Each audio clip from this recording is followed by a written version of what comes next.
Okay, everybody. Sorry about that. We're getting used to a little bit of a new interface on the for the call. So it took me a second there to get my sea legs under me. Sorry about that. I should be better prepared, but they threw me a curveball. In fact, I had a bunch of curveballs in the last 24 hours. So been really, really busy on the backside. Thanks, everybody, for hanging in there, all the support that we get. Before we get going with the March 14th, Tuesday night, March 14th, Dinar roundtable call, before we get going, I'm going to turn this thing over to Pastor Daniel, let him say a quick prayer, and then we'll get on with our call. Let's pray. Heavenly Father, we thank you for the opportunity we have to be involved in this investment and the opportunity we have to potentially use this for your honor and glory. Help us all to have the right priorities, right perspective. Help us to seek you first. And may we take the information from this call and use it to be better prepared and to be ready to make a difference with what you've given us. Help us be good stewards and bless this time. Bless each other person on the call. And may we bring honor and glory to you. In Jesus' name, amen. Amen. Thank you. Appreciate that. So, huge news cycle. We haven't done a call for a few days, and probably the last 48 hours has been a crazy whirlwind. You know what? Before I get to that, let me make sure I say thank you to everybody that makes Dinar updates and this whole thing makes it what it is. I want to thank all of our mods, our copiers, our chat personnel, all of our news researchers, Loop, Romello, just everybody, Mad Scout, all of the Facebook people. Thank you guys so much. We could never do any of this without you. And everybody who makes Dinar updates what it is. It's somebody asked me one time, how many people does it take to make DU go on a daily basis? And I told them it takes every single one of them. I don't even know what the number is, but to everybody out there who does it, thank you so much. Thanks to anybody who posts us or shares our stuff around the web, our stuff, and I mean our calls around the web, not our private Facebook stuff. They boot people out of there all the time for that. Nobody listens, but, pay attention to the rules and you won't get in trouble. I don't run that over there, by the way, folks. So if you get bounced out of there, I have nothing to do with it. Don't be blaming it on the real BGG.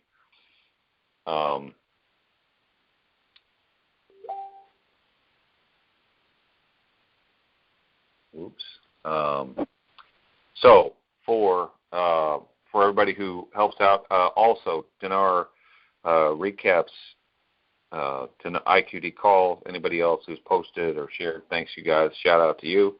Appreciate it, everybody. Let's get on with this call. Last news cycle over the last 48 hours has just been spectacular. I can't believe. Somebody emailed me a couple days ago, boo-hooing about. I'm going to see if I can't pull this email up. See the last time this guy does this. Boo-hooing about why it hasn't happened and what, the silliest comments. I can't find it now. Anyway, I don't remember what I said. It wasn't kind, but there were no swear words. And I just said, grow up. Because the news cycle is crazy. It's like they badger people. You don't want to badger people into giving them some kind of good response. Our news researchers, which are not open to stalking, by the way, do a great job every single day finding good information and post it. All you got to do is read. It's crazy how much good stuff is out there. Speaking of crazy good stuff, why don't we lead off with you, Luke, because you had the article of the last probably couple of days, and I posted that at the beginning of the blog, dinarupdates.com/blog, and it says,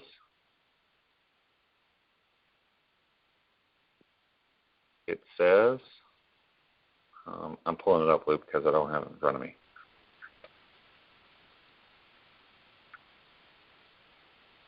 First article on the blog. Are you there, Luke? It says the economic advisor to the Prime Minister, any country linked to terrorism must be written off debts. And in 2022, we will be the biggest payment submit, is what it says.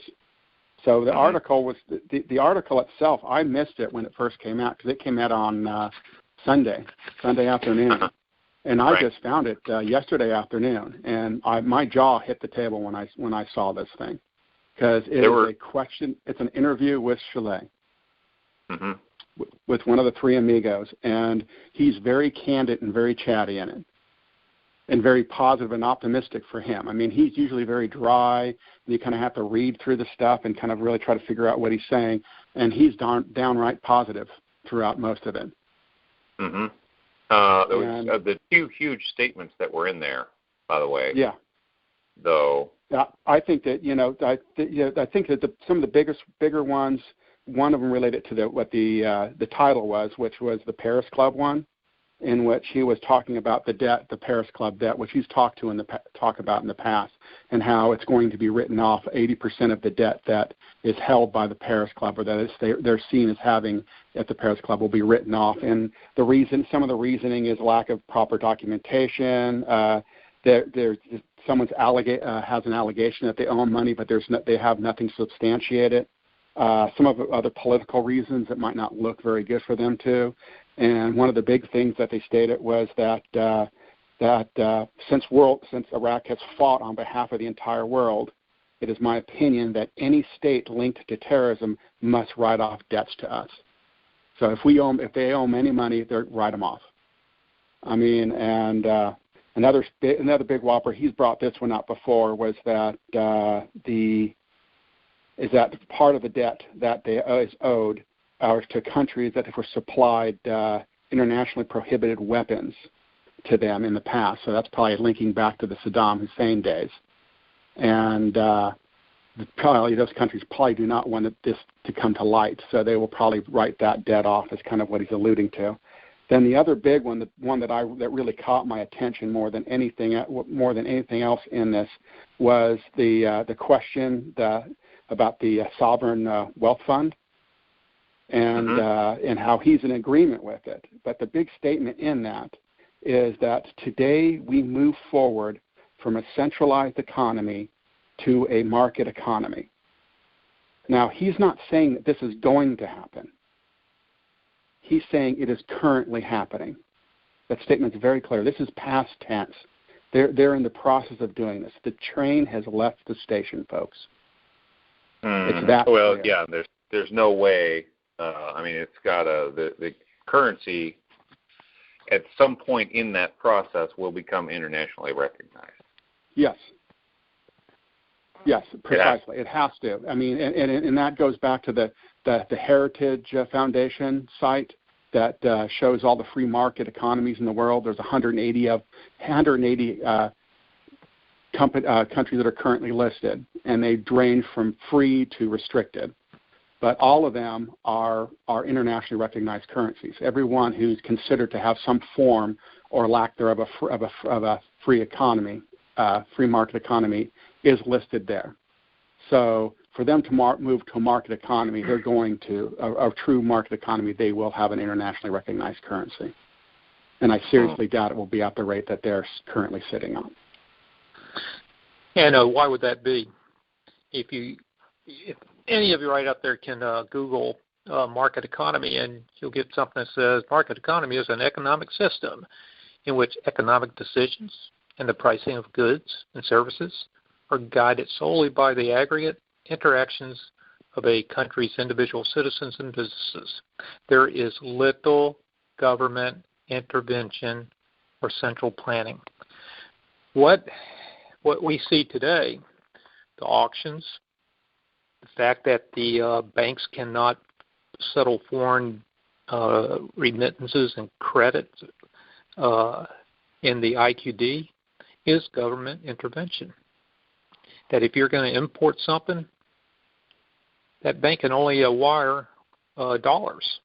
That's government intervention. Well, it's CBI, Central Bank of Iraq, following a monetary system put out by the GOI. That's government intervention. So, as Loop was saying, and BGG was saying, they're telling you that that's going away. And this market economy, you're that you're that Iraqi importer of goods that when you hang up the phone or get off the computer with some wholesaler of rice in Vietnam, and you walk to your bank and you say, wire X amount to this guy's bank, you don't worry about what's being wired.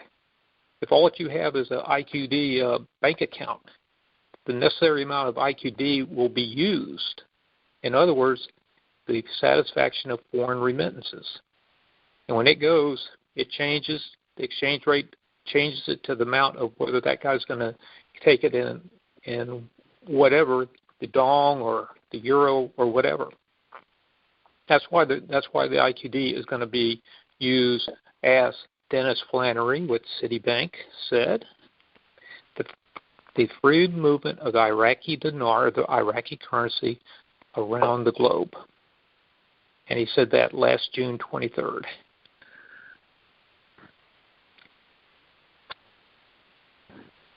I guess I'm finished for tonight. Yeah, I mean, that really just that says it all. It's very well put, Mr. White. It's just, well, thank you. To me, it's phenomenal. It's phenomenal what they're doing. That statement that he made really does show all. It kind of lines up with all the banking stuff they've done. This article kind of goes through, it peppers all through it. It talks about Article 4 of the SBA agreement and how it's bolstered through what some of the things they've been doing for it. One of the other things I thought was a really interesting one was the question right underneath that last one, which was in regards to their debt, their reserve cash. And the IMF projections of where they would be at the end of 2016 was originally $38 billion. And now, when they've gotten down and they've actually done it, they actually have $47 billion sitting there. So they are actually 47 billion dinars. So their currently reserves are nearly $50 billion. So even the IMF said this figure is optimistic for Iraq. So normally most countries have enough to cover 6 months of their debt to be able to keep on functioning for 6 months, and they currently have 8 months that they can function. So they're doing fine there. Is kind of what the comment was. And then the very last part of the article, the very last line of the article, I think really surmises what this article really does. And this is someone who's not prone to saying this kind of stuff, folks. Chalet is a very, very candid person, but he's very dry in how he delivers things. And this is how he finishes his interview. I am optimistic and say that after the liberation of Mosul, there will be a new path of economic reform. That's a huge statement from this man. And tie that in with our latest economist from a couple of weeks ago, the guy that talked about how great a higher valued IQD, what that would do, but the pros and cons to that. And in his opinion, something closer to $1 was what he thinks it ought to be. But he also gave what his opinion is about the future. And it ties right in with what you were just saying. Because this economist said that it was of his opinion that when the military operations cease, that the government would move forward with the increase in the value of the IQD. Now, we don't know exactly what the translation is, about these, the ending of military operations, because in my opinion, they're going to be doing some type of military operation for a long time until Syria's. But I think Mosul is the linchpin. I know we've kind of theorized and talked about this one quite a bit, privately and on calls, that it just appears that, the people who called Mosul as being something, quite a while ago, really, my hat's off to them, because they saw something that I was not seeing. But it does definitely appear that is one of the big catalysts, and just by how Abadi was talking about in October about the Daesh that Mosul being free of Daesh and by the end of the year, and then later, then right around November 11th of last year, you had Allah coming out with his statements about the deletion of the zero process starting at the first part of 2017, it seemed to be kind of piggybacked on Abadi statements. So, but I am not. I'm not one of these, and hear me out. I'm not one of these that's saying that when the Prime Minister goes to Mosul and plants the flag and all that jing, jing, jing, jing. I'm not saying that. I'm just saying it appears that is an issue that may have an effect on this, may have a positive effect. But I'm not giving any dates or events. Yeah, I would concur with that. It does seem to be something that they are looking for as part of that process. Because the other part of the process, this is an international electronic event. Going house to house in Mosul and killing people that like to behead people is not an electronic event. That's solely internal to that country. So Mr. Flannery with Citibank, when he made his statement, he wasn't referring to military operations. He was referring to the global interbanking system. So,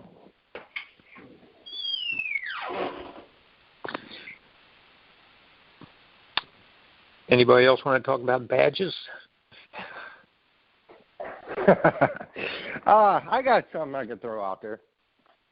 Now, if you notice that it seems like that after Mosul was liberated, I've noticed that there's talks about bringing up a lot of MPs up for questioning on charges of corruption. A lot of different areas. Commerce, Chamber of Commerce was one of them. I'm trying to think of the other one that I saw. But there are a lot of talks about corruption being addressed after Mosul being liberated. Now, I think I liked your earlier comment better. Well, not to be a Debbie Downer, would you think that they would actually, the CBI would actually give currency power to all these corrupted officials? Wait a minute. Let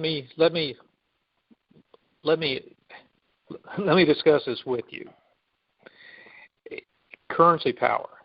The currency that they have today is going to be worth the same amount tomorrow or after Mosul or 10 years after Mosul as it is worth today. A dinar is always going to be worth a dinar. That's right. The only power they have. Well, more purchasing power is what I meant. Well, but if they're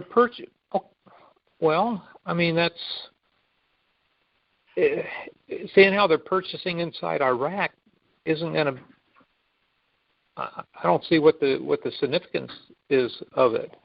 Well, I'll tell you what I think, and this is purely personal opinion, no article, no news fact.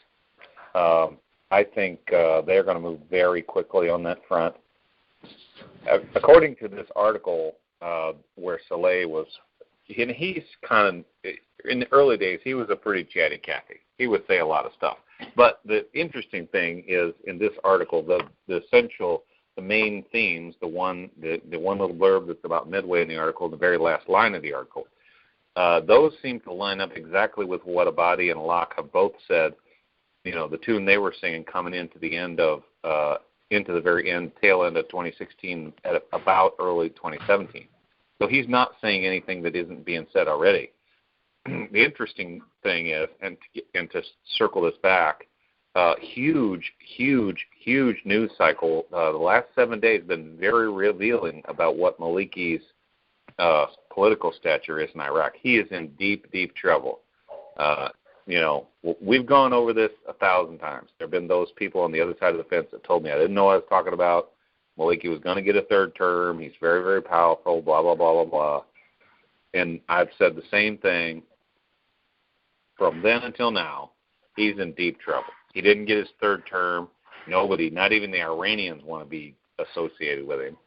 And now this Mosul thing, I'm telling you, when this thing happens, they're going to tie this thing around his neck with a big, gigantic Merry Christmas bow.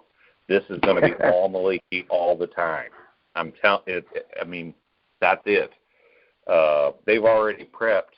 They've already sowed some seed for that. And and I would say that I don't think that a few corrupt politicians, a few of the 380 corrupt ministers of parliament are going to delay. I don't think they're going to delay the economic reform program or the currency reform or the banking reform or the international acceptance push or any. I don't think they're going to stall any of that over a few corrupt ministers of parliament. They're just going to deal with them, and they appear as though they're dealing with the corruption side of things very, very rapidly. Anybody care to comment on that? Well, look at what Saleh said today.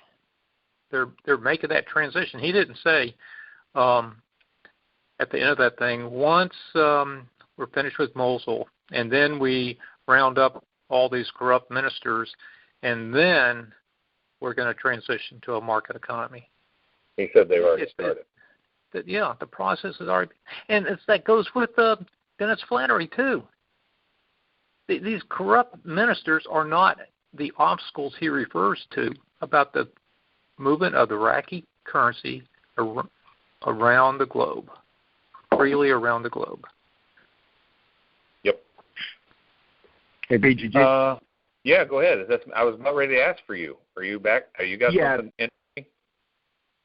Yeah, I was just going to comment we were talking about corruption, and, Abadi's press release today was chock full of, reading the Riot Act of Parliament and discussing that, that the moment Daesh is taken care of, that corruption is going to be, next on the agenda. But he did put Parliament on notice apparently today, in what he said to them. So I did have another unrelated report, but I did want to add that because there was a couple reports about Abadi's press statement, and one of them kind of emphasized the $50 million, and then another one emphasized, cleaning up corruption post-Mosul. Sure. But they kind of both have similar, verbiage. Yeah, go ahead. I'm glad to hear it. Let's it's a round table. Let's listen to it. I had a neat one today. I've mentioned before that Iraq is leading the way, as it were, in solar technology. And I know that you, in a country so rich with oil, that you might question the purpose for that. But I'm going to bring a report right now that kind of points that out. This one here is called Monument Filter and Sterilize Water Solar Power System in Samawa. Okay, Samawa is a city in the province of Mufana. But this here is a project by R&D of the Ministry of Industry and Minerals. They're presently awaiting 2 patents for some of what I'm fixing to try to cover with you. And this is homegrown Iraqi technology that they're waiting on the patents for. But some of it is the solar technology, and check it out. Research and development. Mufana is the province, and after a successful test run of an experiment they placed in the visitor center in Karbala of this solar-powered desalination system. He pointed, it has different requirements of salination depending on if you want potable drinking water or if you're using it for agriculture, and depending on where the source is coming from. You get what I'm saying? So, and this is all Iraqi R&D through the Ministry of I have to back up, Minerals and Industry. And so. Well, I can think of 100 different reasons you would want that. I mean. Well, I was going to expound on that. For instance, what they're trying to do is with the solar power, they're building these houses that are going to repopulate the marsh areas. And these houses are going to be self-sufficient with solar power. But the cool thing is that this system that they're waiting patents on is a system whereby they're using reeds and a thing they call, well, it's papyrus, but it's another thing they call alderite, and they're going to use it to build the walls for the houses. So this stuff is chemically treated, and it's bear with me. They're saying that this project to build houses will be equipped with the use of marsh resources. As the house is built in the marsh by material found in the marsh, they build a pilot house. This pilot house is a construction site that produces these prefab boards and these bits and pieces for the construction of the houses on site.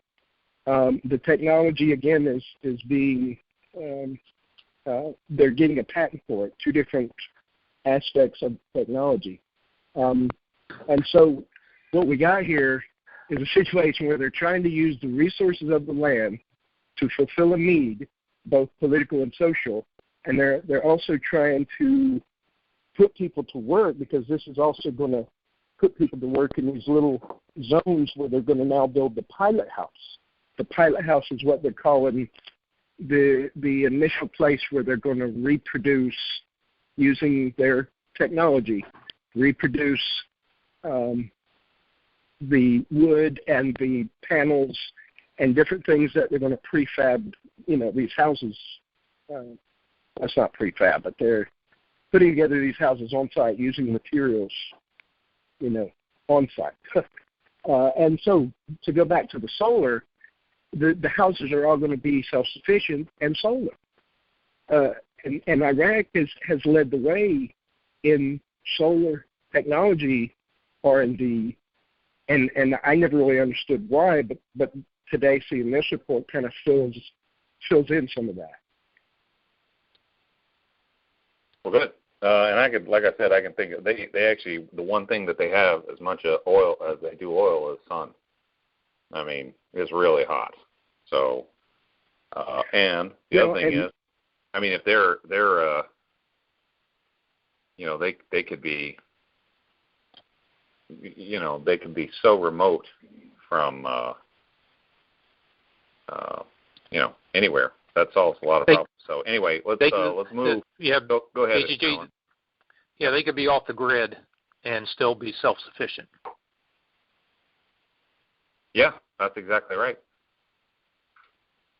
Right. Their final goal is stated as considering nature, preserving heritage, and fulfilling the requirements of modern housing. Yep. Okay. Who do we got on the back here that we haven't gotten to yet? We got Pat, Andrew. Yeah, I got another one that nobody really talks about. It came out yesterday. The government plans to turn the ration card to the private sector.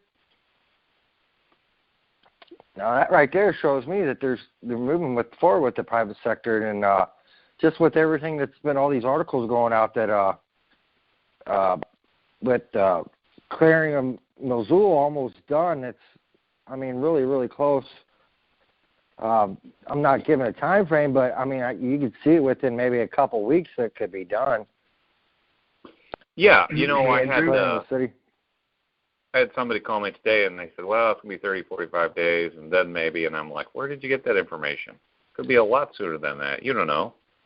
I've got a couple of comments here. In fact, I was just reading something that I wrote, which I just wrote it the other night during news time. Somebody's going back to this old line of reasoning about Kuwait's current rate and Iraq and oil and resources, how much it has to do with their economy, or their currency value. And I said that's logical, except, and this was from News Time the other night. It's posted on the Observer, dinarupdates.com/observer. That's logical, except oil resources and prices have zero to do with currency valuation, according to the IMF. that's from their own commentary. Further, since the very definition of a currency is a promissory note on the future value of the economy of a country. Truthfully, it's going to be whatever the world, and we are very familiar with this concept. And this is a little bit of my humble opinion, but it also is based on the IMF, World Bank, United Nations commentary over the last 6 months. Their currency value is going to be whatever the IMF, UN, World Bank wants to be. Since each and every currency, is limited by the boundaries of acceptance. In Iraq's case, it is not yet internationally traded, therefore not accepted. Is this on the horizon? It looks very, very promising. However, for now, Iraq could price their currency, quote unquote, price their currency at whatever they want. And without international acceptance and support, who's going to buy it? And that's exactly the point. That kind of frames the debate right now. And I think, I have a sneaky suspicion that the IMF, UN, World Bank, they've put a price tag on the beginning of Iraq's international acceptance, and that beginning is Mosul. And that's why you're seeing, and even, for instance, the news articles, all, just Hakim, 2017, will be to install democracy in Iraq. Jabouri earlier is in the current Iraq news thread on the forum, dinarupdates.com. Click on the forum, click on current Iraq news thread. Jabouri's in there saying, now the time is right for, how do you put that? Time is right for national reconciliation.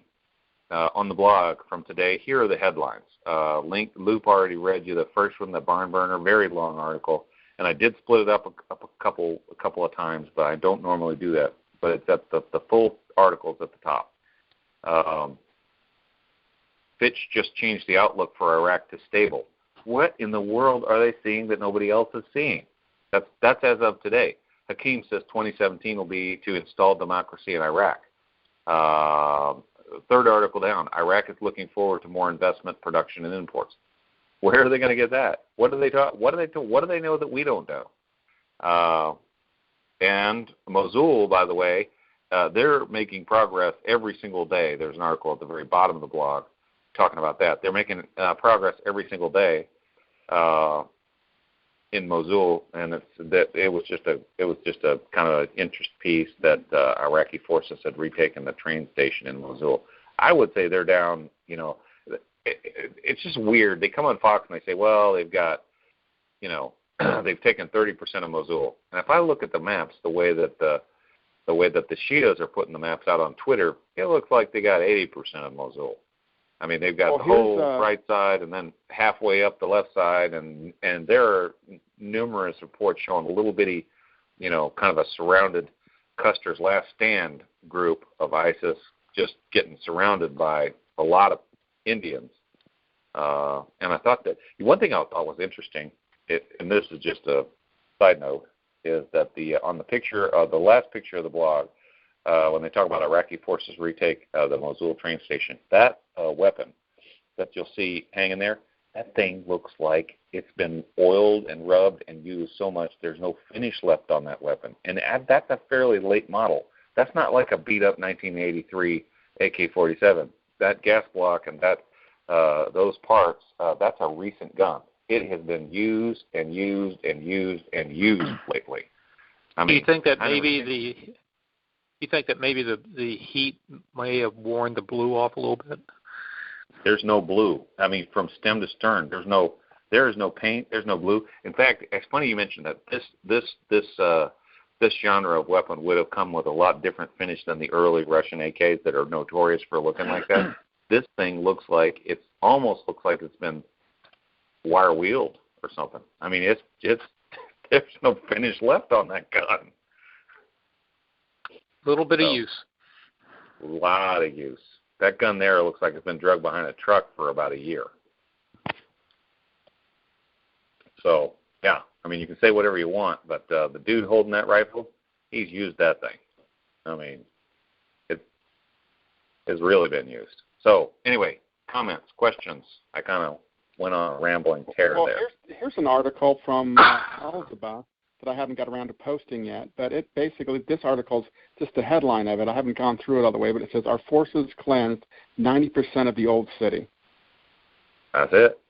Is what the line, I mean, they're much further along than what any of the Western news sources are coming on to as Right. far as Okay, the old bridge, the bridge number 3, where they're going from the south end or the north end. The old bridge, it's number 3. It comes across, and when it goes onto the western bank, it splits the old city. And I read an article today, and they were quoting a couple of the Iraqi military commanders, and they were within 100 meters, basically about 300 feet of the west approach of the old bridge. And they were expecting this was at this morning, and they were expecting to be at the bridge later today. Well, that puts them into the middle of the old town, the old part of Mosul, the worst part, the narrow streets and so forth that they talk about. That's tremendous. That's tremendous. That's 50% of the West Bank, and they got 100% of the other side. So that's 75. That's 75% of all of Mosul, which is keeping when they say 80%. Yeah.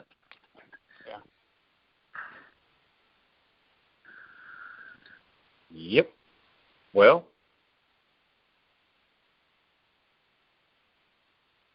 And the other thought, the Fitch's thing I thought was very interesting, because now that makes the S&P, Moody's, and Fitch now have all come out and given the same rating at this point, so which is a stable outlook. And I thought it was interesting on how they were talking about how last year they were at 8.1% of their GDP went to debt. To fund the deficit, and this year it's only 5.1% of their GDP, and that's one of the reasons why they're giving them a stable outlook. That and their progress against Daesh. So, the rating hasn't changed, but the outlook has changed, which means the world to businesses. The businesses are being signaled that it's a safe and stable environment. And the purpose of those ratings are for investors. Those are basically a credit report, just like there's a credit report on yourself that a financial institution would look for and have an idea of whether or not they would be paid back. And now they're all saying to the investment world that the likelihood of you being repaid for any type of bonds that you may buy on behalf of Iraq, that the outlook, long-term outlook, is stable. And those are the type of signals that the investment world looks for. Especially out of emerging markets, because that is giving them the green light. It really is giving them the green light to start really looking hard at where to put their money, because it's basically showing their credit trustworthiness. And when you get a stable rating, that means the world to them. In emerging markets, you expect them to have a lower than an A rating to begin with. So, as Britton Bull said in that Fox interview about it being that Iraq's one of the hottest emerging markets, the hottest emerging market right now. So, and that will continue to be so for quite some time. So, I think that the more of those signals that are showing up, the better off it's going to be for them and to attracting the investment dollars. They need to rebuild their private sector and get everything really moving, which is only going to do one thing. It's going to make their GDP blow through the roof, which is going to make the value of the currency that much more in the long run. So, all very positive signs. Nice. So we about good for today, guys. I've got an interesting. I'm going to finish this off with a bang. I promise. Go for it. Going once, going twice. Here we go. From the Observer, this is from the other night. I said these days you can throw a rock in any direction, hit a stunning news piece. 2 or 3 years ago, we would have been doing somersaults at any of this stuff. And it just comes every single day, just ba-boom, ba-boom, ba-boom. Make sure you stay tuned to the chat room, the Facebook group, Dinar Updates, current Iraq News Forum, the blog, the Observer. Save all that stuff as your favorites. Check on it a couple times a day. See what everybody has to say. They, UN, IMF, World Bank, they have pretty much showed us the outline, and it's being worked on right now. We've just shown you more proof of that. Let's hope that they get these reform projects started, or actually, they get them moving along. According to Slade, the reform projects have already started, because the beginning of the Iraqi currency reform, a portion of that reform project, is when your life changes. Thanks for tuning in, everybody. Appreciate you. Have a great night. We're going to have another call real soon, but hope you enjoyed this.